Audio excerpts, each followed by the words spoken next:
नमस्कार, आप देख रहे हैं जी बिहार झारखंड और मैं हूं आपके साथ राजेश कुमार। दिल्ली से इस वक्त बड़ी खबर मिल रही है। आपको बता दें कि झारखंड के पूर्व मुख्यमंत्री हेमंत सोरेन को सुप्रीम कोर्ट से झटका मिला है। अंतरिम जमानत पर सुप्रीम कोर्ट ने सुनवाई करने से इनकार कर दिया है। चुनाव प्रचार के लिए रिहाई चाह रहे थे हेमंत सोरेन। सुप्रीम कोर्ट ने कहा कि गिरफ्तारी को चुनौती देने वाली आपकी याचिका झारखंड हाईकोर्ट ने खारिज कर दी है।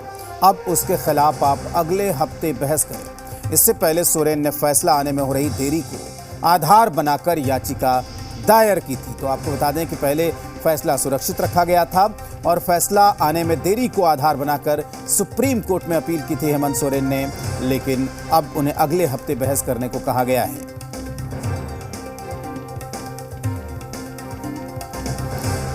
और इसी खबर पर ज्यादा बातचीत करने के लिए हमारे साथ जुड़ गए हैं सी मीडिया संवाददाता कामरान से बात करते हैं। कामरान, एक तरफ दिल्ली के मुख्यमंत्री को चुनाव कार्य के लिए जमानत, अंतरिम जमानत मिली है, लेकिन हेमंत सोरेन की याचिका ये कह के खारिज कर दी गई कि अभी तुरंत ही उसको किया है, आप अगले हफ्ते जो है वो बहस को लेकर आए, क्योंकि सवाल ये था कि उन्होंने कहा था कि अभी तक उसमें फैसला नहीं आ रहा, लेकिन जैसे ही इन्होंने सुप्रीम कोर्ट मूव किया, हाईकोर्ट ने फैसला सुना दिया। क्या यही मामला रहा कामरान?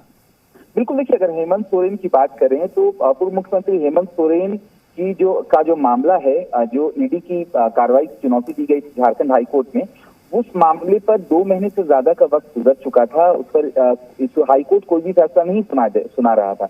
इसी को लेकर, यानी इस जो साफ तौर पर जो ऑर्डर रिजर्व रखा गया था, उस ऑर्डर रिजर्व के खिलाफ ईडी पूर्व मुख्यमंत्री हेमंत सोरेन ने सुप्रीम कोर्ट का दरवाजा खटखटाया था और इसी दौरान उनके अधिवक्ता की तरफ से अंतरिम जमानत की भी याचिका दाखिल की गई थी। तो सुप्रीम कोर्ट ने आज कहा कि जब आपका जो मुख्य पिटीशन है वही खारिज कर दिया गया है, तो अगली बार जब आप पूरे मामले को लेकर, क्योंकि जब 3 मई को झारखंड हाईकोर्ट की तरफ से आदेश आया कि हेमंत सोरेन की याचिका खारिज कर दी है, इसे चुनौती भी सुप्रीम कोर्ट में दी गई है। अब जब सुप्रीम कोर्ट में मामले पर सुनवाई होगी, तब हेमंत सोरेन की अंतरिम जमानत याचिका पर सुनवाई होगी। तो फिलहाल हेमंत सोरेन को सुप्रीम कोर्ट से फिलहाल राहत मिलती नहीं नजर आ रही। जी, तो लेकिन जिस तरीके से अपने फैसले में सुप्रीम कोर्ट ने यहाँ पर कहा है कि अब अगले हफ्ते, चूंकि अभी तुरंत खारिज हुई है, तो अगले हफ्ते आप बहस के लिए आइए, तो पहले बहस होगी, उसके बाद दोनों तरफ से जवाब मांगा जाएगा, फिर उसके बाद जवाब दिया जाएगा। यानी कुल मिलाकर अब चुनाव से पहले कुछ होता है यहाँ दिख नहीं रहा है कामरान।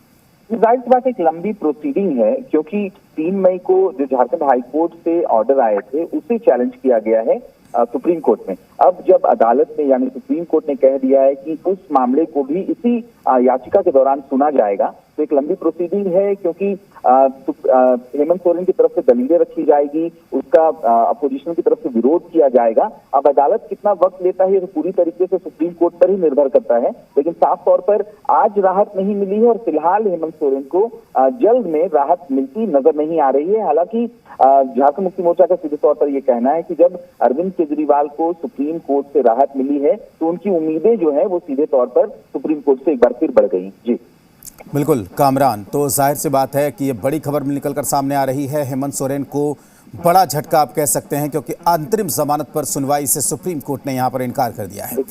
पूरा मामला जो ये था, वो आपको बता दें कि पूरा मामला कुछ इस तरीके से था कि हाई कोर्ट में जमानत की अर्जी लगाई थी, अंतरिम जमानत की अर्जी लगाई थी हेमंत सोरेन ने, लेकिन उसमें फैसला रिजर्व रख लिया गया, फैसला दिया नहीं गया।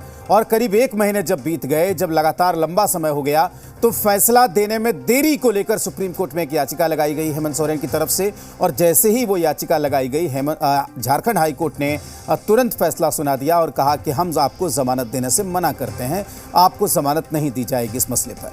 अब सुप्रीम कोर्ट ने कहा है कि हाईकोर्ट ने आपकी जमानत को खारिज कर दिया है और इस आधार पर आप आइए, अगले हफ्ते बहस होगी।